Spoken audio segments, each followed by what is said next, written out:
This material is made available to you by or on behalf of the University of Melbourne under Section 113P of the Copyright Act 1968. It may be subject to copyright. For more information, visit the University Copyright website. It's minus in the minus k direction, and that force per unit area is going to have to multiply by the area delta S. So all of that must be, the sum of that will be 0. And why is it 0? It's because this is a very tiny area. D becomes negligibly small. And so all of those other terms that were on the left-hand side of the other equation are order d cubed. And these terms are of order d squared because they're a delta S. So they're higher order. As d goes to 0, all of these terms are bigger than any other term in that basic equation that came from the conservation of momentum.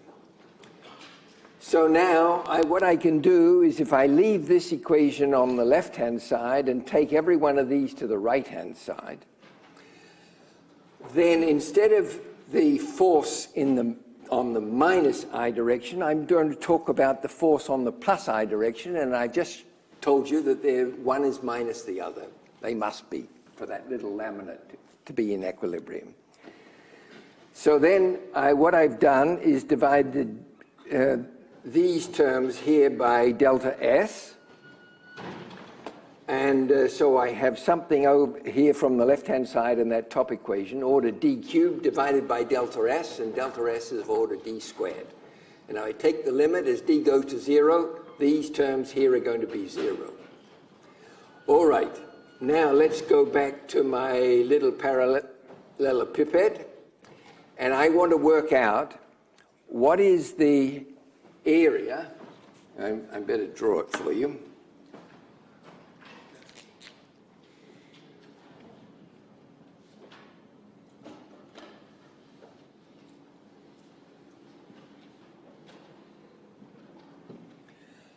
I want to work out this area that's, sorry, no. Yeah. I want to work out delta SY divided by delta S. Well, that's easy to do. Here's delta SY. This is the one that's normal to the, and wait a minute. Yes, this is X, this is Y, and this is Z. So I want to work out the area of and this is O, and this is A, and I think I called this B, and I think I called this C.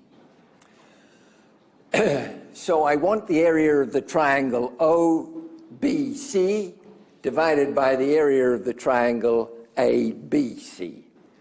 Well, that's very easy to do. The area of a triangle is the base times the perpendicular height. So what I'm going to do is I make a perpendicular to there, and I join it up there, and it'll be perpendicular, and this will be perpendicular to that line, right? And then if I draw a normal, it'll go through here, it'll be normal to this, and it'll come out here like that. And that'll be N. Well, if I take this angle here, theta, and I draw a line parallel to this one here, then this is also theta. These are parallel lines. And so let me just see what I wrote down here for you.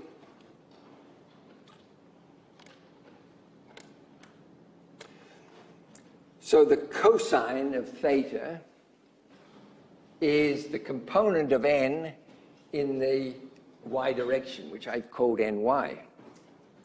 So that component, the cosine of theta, is n dot j, where j is a unit vector in the vertical direction. And that's ny. So every one of these terms, and you can work it out in the same way, this will be nx, this will be ny, and this will be nz. And so this pi x, the x component of the force on the surface n, force per unit area on the surface n, is the sum of the x component of the force in the ith direction times nx plus the, sorry, not in the ith direction, a surface in the ith direction.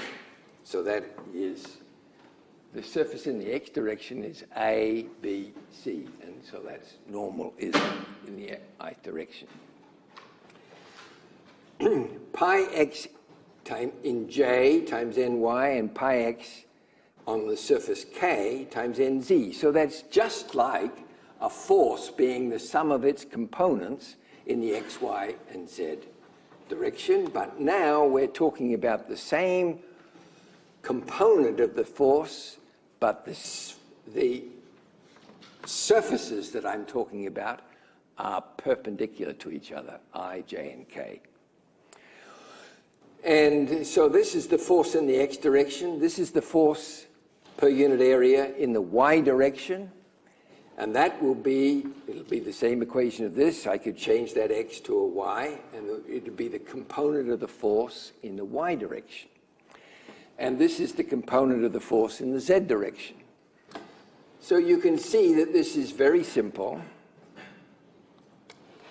that pi n is equal to pi I, that's the component of the force, on the surface with a normal k times nk. So that is the shorthand for this quantity here is called pi ki, where k is the normal and I is the direction of the force per unit area, and n is the component of the normal. Now that is such an important result. Such an important result. And for some of you who the only thing you've ever done is mathematics, you'll recognize that this is a tensor and you'll have no idea why it's a tensor. And the reason is that in this particular case, and in case of all tensors, they're like a step in space. The step in space doesn't depend on which coordinate system you choose. I could rotate the coordinate system, and I still have the same step in space. That's the basic idea. The physics, it doesn't depend on which directions you choose for your coordinate system.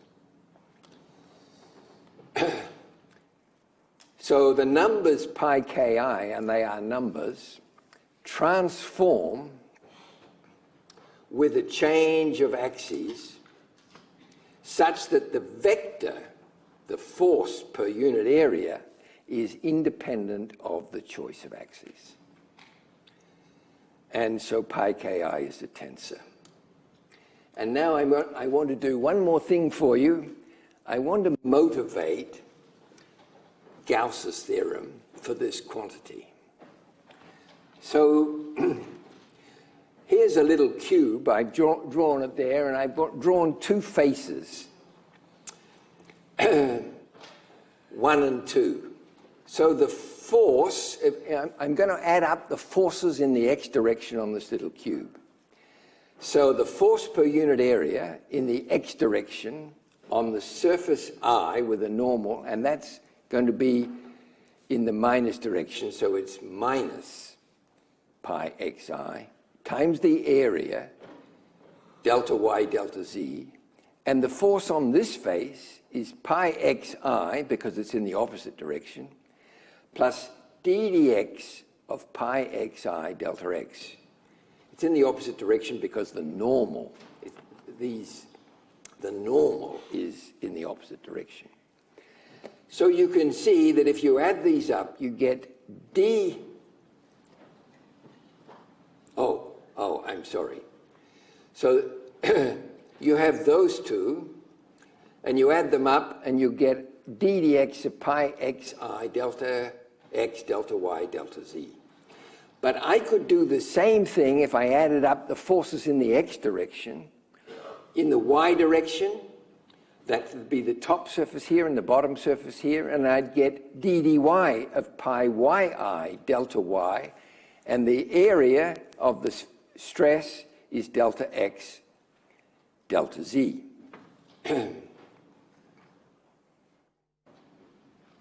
Yes. Delta x, delta z. And lastly, I can do the same thing for the z surfaces. So that's this surface here and this one here.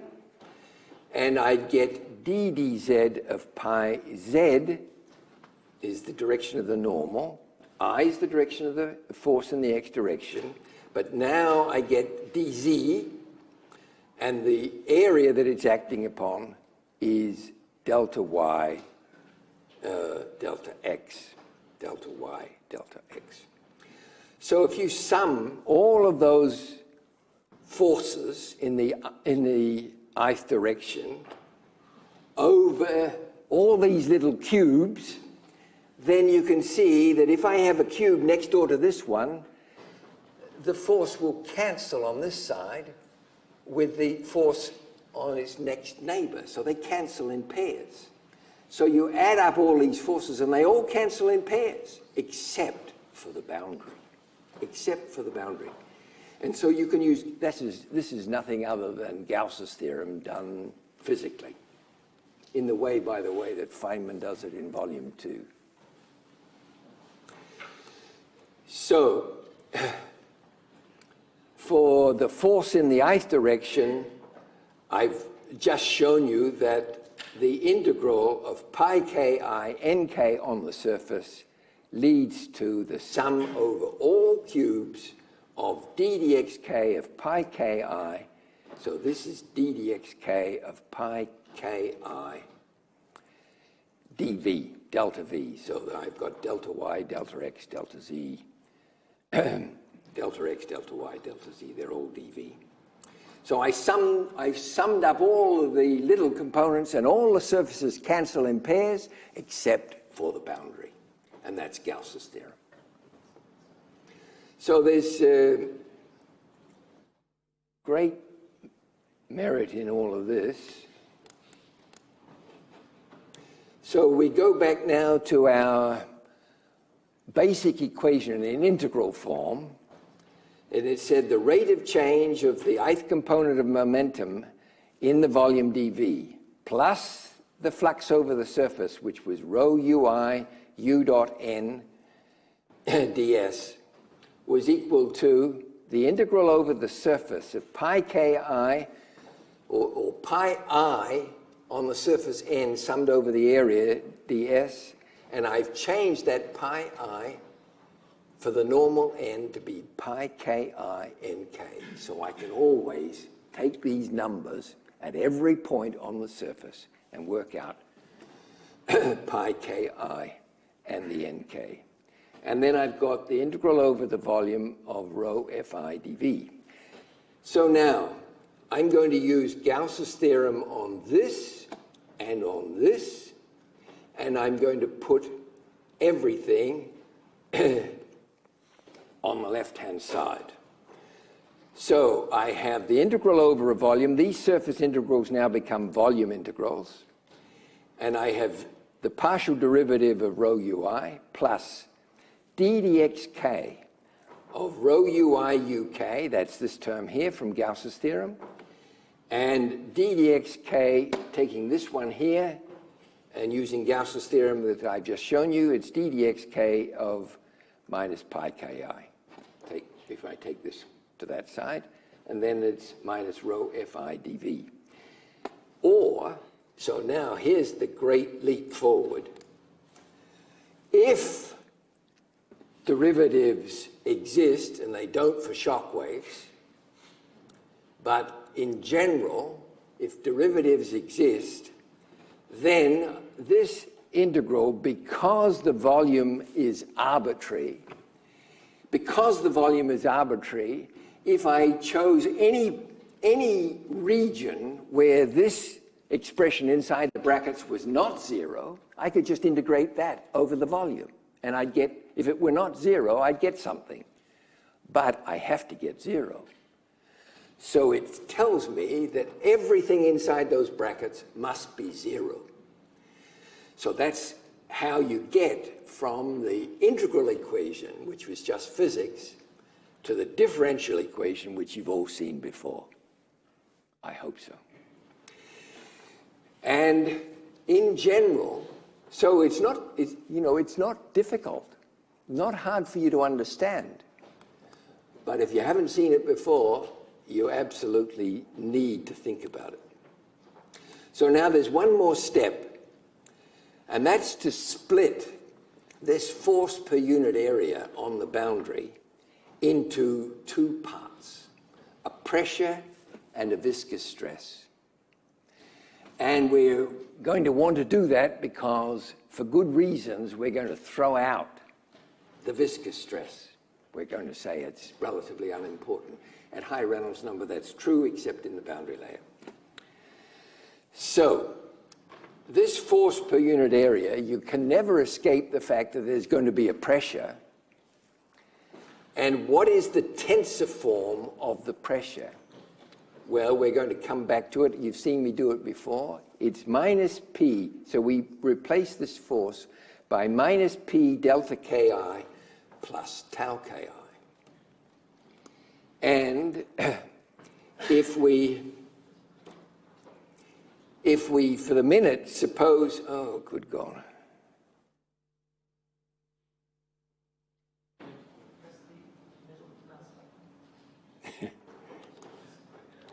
Yes.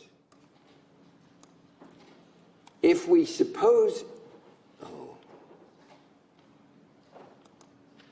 for the minute, it's all right, I think I'm there. Okay. If I suppose for the minute that the viscous stress was everywhere zero, and we'll come back to why it's often approximately zero, if we supposed it's everywhere zero, we recover Pascal's principle, the great French physicist, who said that pressure is equal in all directions. So why is that true? Because the force per unit area, pi I, if you've only got the pressure, is minus P delta Ki Nk. So now we've got a repeated suffix, delta Ki Nk. So that is minus P Ni. The only time you get something here is when K is equal to I, because you've got a sum K, so K is either 1, 2, or 3. If you chose it to be, if I were 1, the force in the ith direction or the force in the x direction were 1, then I'd get minus P Nx. And, of course, that is simply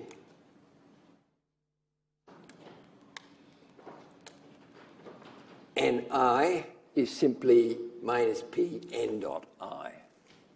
It's the same thing because these are unit vectors. All right.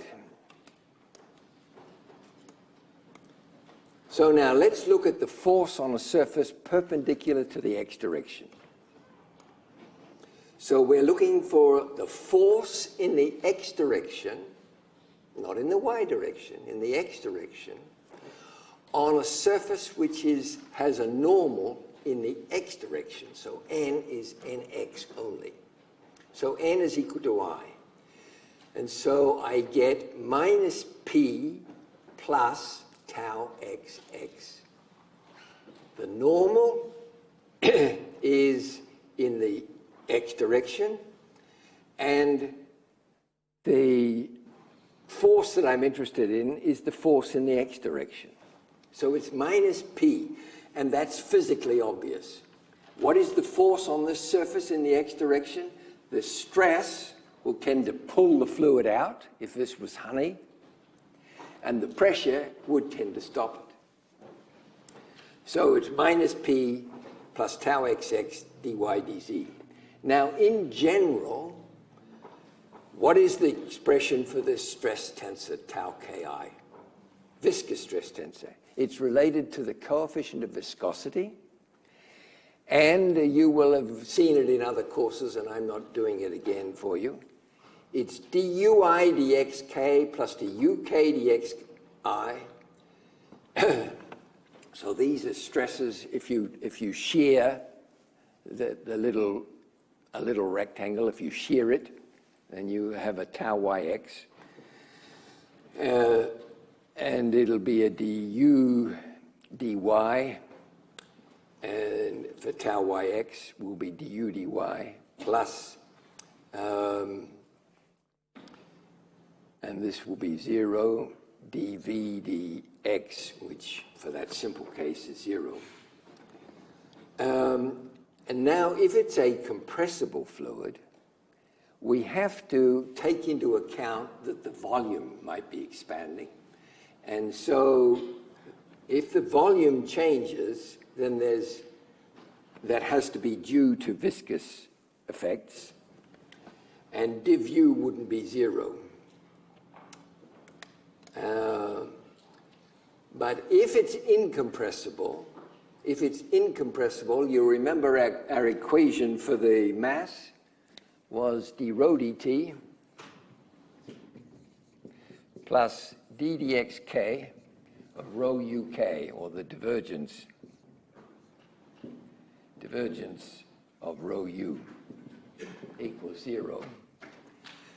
So if the density is constant, then I can pull it out of here and pull it out of here, and it's this is 0, and I can pull the constant density out and divide it everywhere, and I get 0, and I'm left with duk dxk equals 0. So this is rho equals a constant, or the divergence of u equals 0. So if it's an incompressible fluid, then we would have tau xx is just this here, and so tau xxi is in the x direction, u is in the k, the normal is in the x direction, so this becomes du dx, and this is in the x direction, so that's also du dx. So the viscous stress, if this was honey in this tube, is 2 mu du dx. And you can see that often in many applications, this is either 0, identically 0, or nearly so. So let's think about it. So tau could be 0 because we've chosen the viscosity to be 0, but it's also 0 if du dx is 0. So if we were in a constant area, we wouldn't have any tau xx. It's also true that it could be negligible compared with the pressure, and that would be true at high Reynolds number. And why do we deduce that? Because the pressure, we say, is related to the change in inertia of the fluid, and that will be of order rho u squared. The pressure will be of the order of rho u squared, whereas the viscous stress is of the order of mu times u divided by a length, L. And so the ratio of tau to the pressure will be mu. Somebody asked me a question. Speak up. Good God. Oh, wait a minute. Tau will be mu over rho u L. Here's the rho u squared, and one of those u's cancel. And so I've got mu over rho u L, which is by definition dimensionless. Obviously it's dimensionless. Tau and pressure are both forces per unit area. So this must be dimensionless, and it's called, after Osborne Reynolds, of course, the Reynolds number. So it's 1 over the Reynolds number being rho u L over mu. And very frequently, that number, when you work it out for a flow, and many of the flows we're going to talk about, we're not talking about honey, we're talking about air and or water, and they're not very viscous. That number is usually rather large, and therefore this 1 over the Reynolds number is much less than 1, and so we can ignore tau. All right. So now I'm going to talk to you about the conservation of energy. So this is not very hard either, but you want to be able to follow it in everlasting detail. So you have to understand it. So for a system of particles, we're going to say, let's confine ourselves to a volume which moves with a group of particles. Now, how much energy do they have? Well, per unit mass, so each little element has a mass dm, and how much mass does it have? It has the mass per unit volume multiplied by the volume. So that's rho dV, and so that's the amount of mass I have dm in a little volume dV, and for each little volume then, or each little piece of mass, I have an internal energy and a kinetic energy. And we'll see how to include the gravitational energy in a minute. So we're going to say, look, we're going to follow these particles, and we're going to use the first law of thermodynamics, which you saw me do. And that says that the internal energy is a variable of state, so I have a fixed set of particles, and I'm going to work out how much internal energy I had finally after these particles move and how much I had initially, and that must be equal to the amount of heat that I've added to the particles minus the amount of work done by the particles. So this is just Newton, just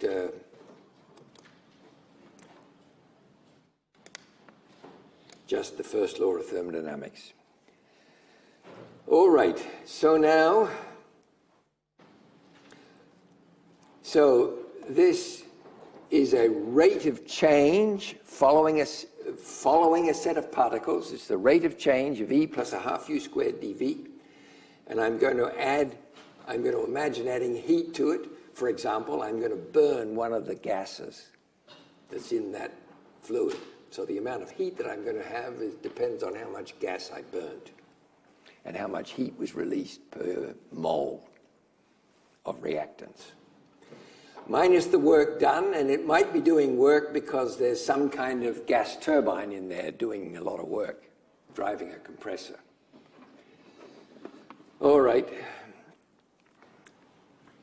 And we should be able to keep track of that. So that says now, okay. So this rate of change following a fixed set of particles I can do in exactly the same way as I did for the mass. I'll take a fixed volume that doesn't move with the particles, and I'll also work out the flux of mass across the boundary. So I can change this left-hand side very easily to the rate of change now for V fixed. I should have written fixed down there. V fixed, rate of change of the energy inside the volume, and that's rho E plus a half Ui squared, and it's Ui squared because that's the kinetic energy. I summed over the three components, plus the flux of energy out. So I have rho U dot N, but I also have to carry the energy per unit mass, E plus a half Ui squared ds. All right. Yes? The fixed equation, the mass was fixed? No. This equation is general. No, I mean in the top equation, that's following a fixed set of particles. A fixed set of particles. it's moving with the particles. That are moving with the particles. The volume moves with the particles. And you're saying, all I'm doing is writing down the first law of thermodynamics for that fixed set of particles, except for the fact that I've added the kinetic energy to the internal energy. The second one? And the second one, I've suddenly said, oh, but I know how to deal with a moving volume that's moving with the fluid. I'm going to take a fixed volume, the same as I did for the mass. I'm going to take a fixed volume in which case d dt becomes the rate of change of an object that depends only on time, doesn't depend on space. If I want to put that d dt inside that integral, it'll have to be a partial derivative. But if that volume, when I integrate over the volume, if the boundaries of the volume are not changing with time, then the spatial dimensions integrate out. And the quantity is only a function of time. Right? And so I can write it as a derivative, an ordinary derivative of a function of time. So what I've done is change this first term into these two terms. And now I am going to talk about the heat supplied. Well, I've drawn a little volume here. Supposing I'm going to supply heat to this volume, so I have in mind that it's hot on the outside and cold inside, and the heat flux is a vector in this direction, but the normal is n. So the amount of heat per unit area is Q dot minus n. So if I take minus n, it's in this direction, and the heat that I'm supplying is per unit area. N is normal to the surface, so it's Q times the normal surface area, and it's Q dot n is the component that's normal to the n. If Q dot n was 0, then I wouldn't be supplying any flux across the surface. So, and there's my force per unit area, pi n, and so how much work is it going to do? That force is going to, the rate at which it works is the force, the component of the force in the direction of the velocity. So it's the force times the velocity, because in unit time, the distance, the work done is the force times the distance. But per unit time, it's the force times the distance divided by the time, and that's the velocity. So we can write these expressions down very easily. We have minus Q dot n is the heat supplied across the boundary from Fourier's law, if the fluid were conducting. And I have these stresses on the boundary, pi, and they're a function of the normal, dot u ds, that's the rate of work done on the surface. And then there's a body force inside the volume, for example, gravity, which will be the rate at which it's doing work is that gravitational force multiplied by the velocity of the fluid at every point, integrating over the volume. And then I could have some external heating. For example, I could be burning, and I could have some shaft work done. And now I've got the whole of compressible machinery in here. Okay, so this is extremely powerful. So if we're not burning anything, and we're only talking about heat conduction in the fluid, and if we're not doing any external work, there's no shaft work either being done by the turbine or being done on the fluid by a pump, if those are both 0, then what does this equation look like? It's the rate of change of rho e plus a half ui squared dv plus the flux of the energy across the boundary here, and that's equal to, now Q dot n is Q qknk, and I'm talking minus q dot n or q dot minus n. So that's qknk plus pi ki ui nk ds plus, oh, God.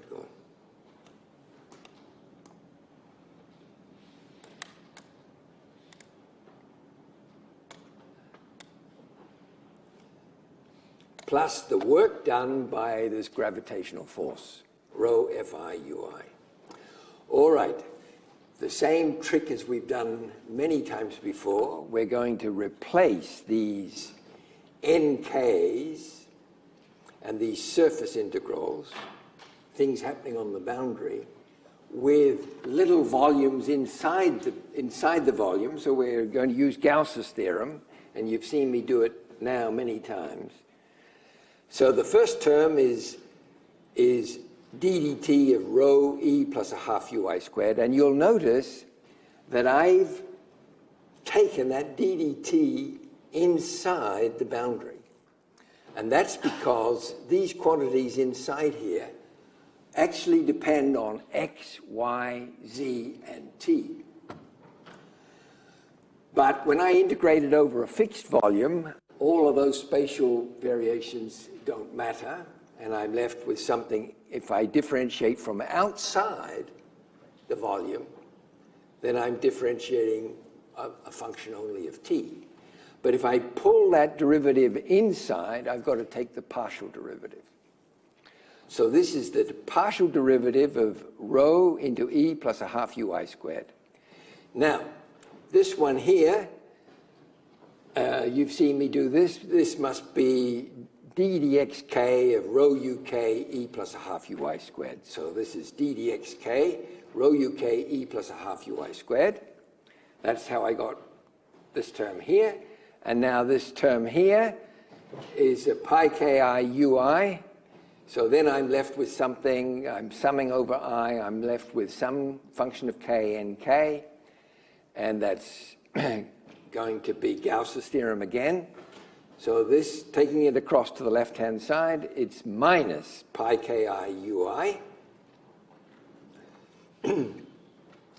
And this one here is q dot n ds, and that will be the integral of dq, and the divergence of the vector u, vector q, which is dqk dxk. So taking this to the left-hand side, it becomes plus. So all of that is dv, and I'm left on the right-hand side with rho fi ui dv. And I've done that deliberately for the minute. So you can see that just as we argued previously, that because v is arbitrary, if the whole if this whole left-hand side here were not zero everywhere, then I could integrate around it and get something that wasn't zero. So it must be zero everywhere. And so I get the differential equation that we're going to use for compressible gas dynamics. d dt of rho e plus a half ui squared plus d dxk of rho e plus a half ui squared uk minus pi ki ui plus qk is equal to rho fi ui. Now, what if that force is a conservative force like gravity? So we're not talking about an electromagnetic force. We're not talking about some vector potential or something like that. We're something more complicated. We're going to be talking about a force which is a conservative force like gravity. So what do I mean by a conservative force? Who knows? Or let me ask it the other way. Who doesn't know what a conservative force is? Does that mean all of you know what a conservative force is? For God's sake, be honest. You don't have to be afraid. You're only talking to me. I'm not going to remember. What is a conservative force? It's a force that does work like gravity that doesn't depend on the path getting from 1 to 2. Doesn't depend on the path. That's a conservative force. So it says that if I go around a circuit starting here and go all the way around and come back again, like gravity, I have to do work against gravity up here, and then I get work back when I come back down, and I finish up where I started, and I haven't done any work at all. So it says that the work done, F dot dr, so this is the component of the force in the direction of the displacement, that's the work done. And if I go around a loop and get back to where I started, a conservative force has the integral of F dot dr equal to 0. Now,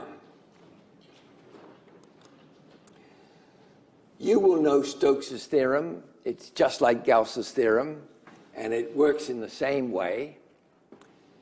For the same reason that when I go around this loop, and if I take tiny little rectangles and go around each loop, then when I go around one side and go around the one next door to it, the two integrals on the line cancel in pairs. And so I'm left only with the integral around the loop. But it's the sum of all of the little elements, the curl of F dot n ds. So I go around each little element inside. And so the integral of F dot dr is the integral of the curl of F dot n ds. And you can see immediately that if F is the gradient of a potential, then the curl of the gradient is 0. So automatically this is satisfied, and it's satisfied everywhere. So a conservative force can be written as minus, and by convention it's written as minus, the gradient of a potential. So for example, F, the gravitational force, is minus gk, from which you get, if that's minus d phi dz, so d phi dz is therefore equal to g, and so the potential energy, as you all know, is gz. Well, that's why it's true, because the gravity only acts in the one direction that we're going to call k. Now, I want to do something a bit tricky with this right-hand side here. And so what I'm going to do is I'm going to ask you to hold your breath for a minute while I do just a little bit of manipulation. So let's suppose I was interested in the quantity rho uk d phi dxk. Well, d dxk of, so I'm interested in this quantity. So d dxk of rho uk phi will be rho uk d phi dxk plus phi times d dxk of rho uk. But if I use now the conservation of mass, this equation here, d dxk of rho uk is minus d rho dt. So what I've done is used conservation of mass and rewritten this here as minus phi d rho dt. And then, and I had a great debate with the chair of astrophysics in Princeton who didn't know this fact. Only if phi, the potential energy, doesn't depend on time. So in astrophysics, it may very well depend on time. Why? Because the mass of the star is changing with time. Perhaps. It's a black hole, an accreting mass, for example. So only if the potential energy doesn't depend on time can I take this phi and put it inside ddt. So only if this is true, then this term here, minus rho uk d phi dxk, this term here, will be, I can take this to the, wait a minute, I've just got to get this right, minus rho uk d phi dxk is equal to, oh yes, rho uk d phi dxk, taking this to the other side, gives me a plus ddt of rho phi plus ddxk of rho uk phi. And if I'm interested in this being minus, or taking it across to this side, then it's minus this and minus that. Now, why is that interesting? Because this rho uk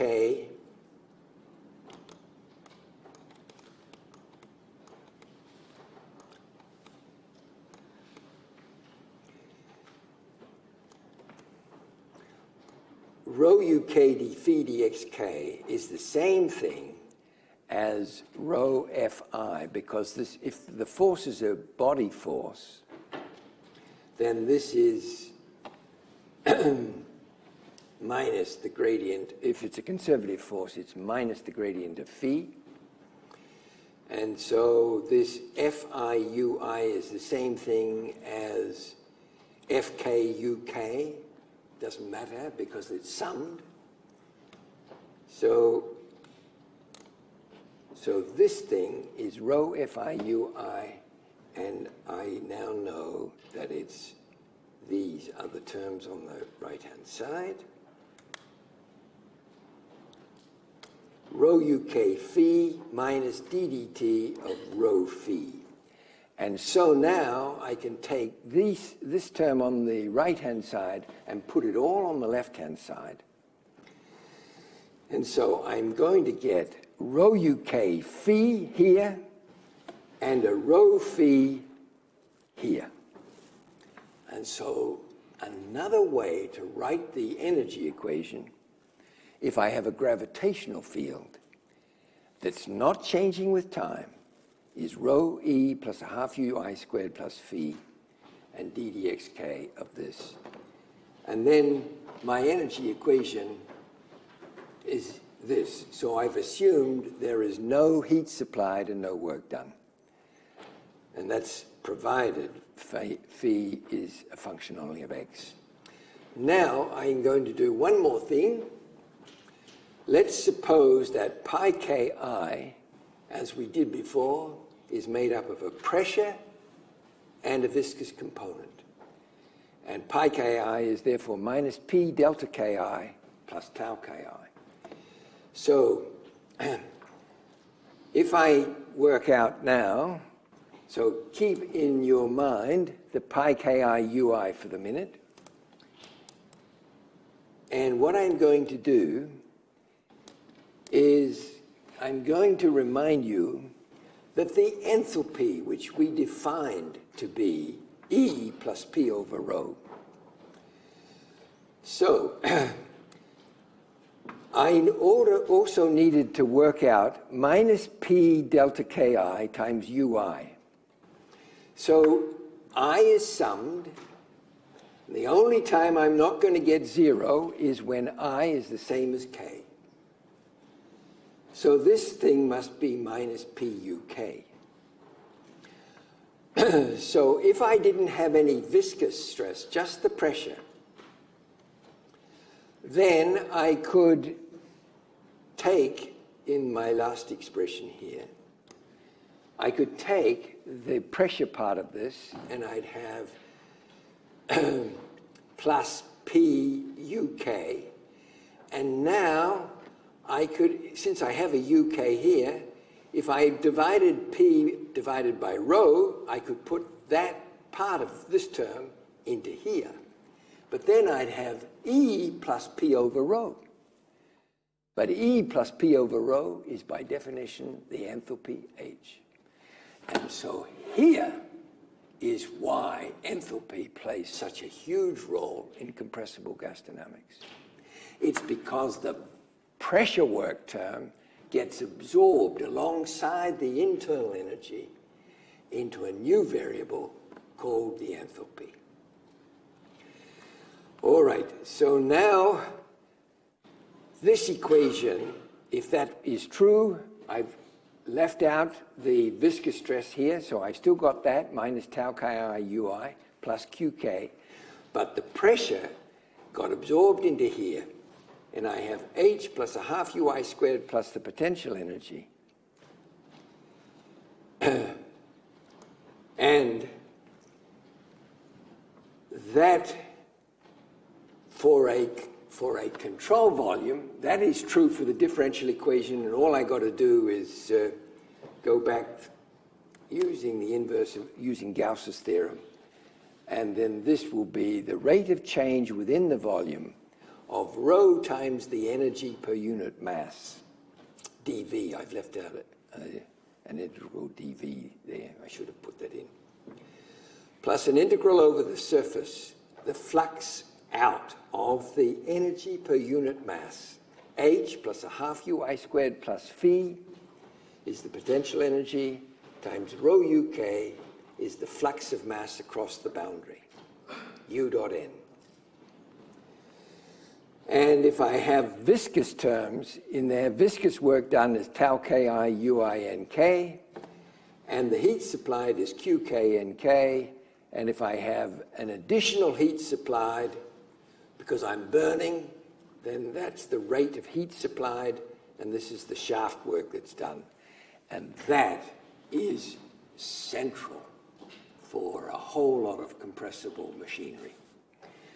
Okay, I've just about got to quit. I'll just do one more thing here. And I want to do something that is sort of obvious, and that's angular momentum. Hey Gary, the lecture concludes in 3 minutes. Did it? Good God. All right. In 3 minutes. The lecture concludes in 3 minutes. All right, I'm going to finish in 3 minutes. So what do you know about angular momentum? If you don't know this, you're in real trouble. So you have to know this.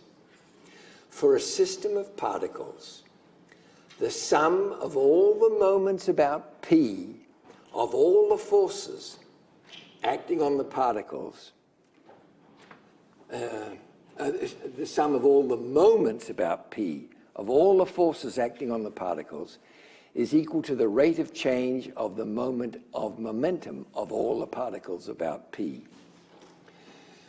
And what you need to realize immediately is that all those moments of internal forces between particles, so if I have two particles about to collide, then one force acting on this particle is in this way, and the force acting on the other particle is in the opposite direction. Their moments must cancel. So moments of internal forces between particles cancel in pairs because the forces have the same line of action and are equal and opposite. The remaining internal forces on the boundary do not cancel. So the forces, just like we did for momentum.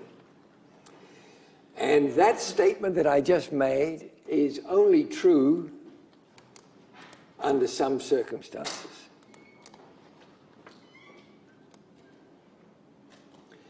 And it's moments about P, and P is one of three possibilities. I hope you know what they are. P is fixed in an inertial frame. P is the center of mass of the two particles, Or P moves parallel to the center of mass. And you will know that from dynamics. If you take a ball rolling down an incline,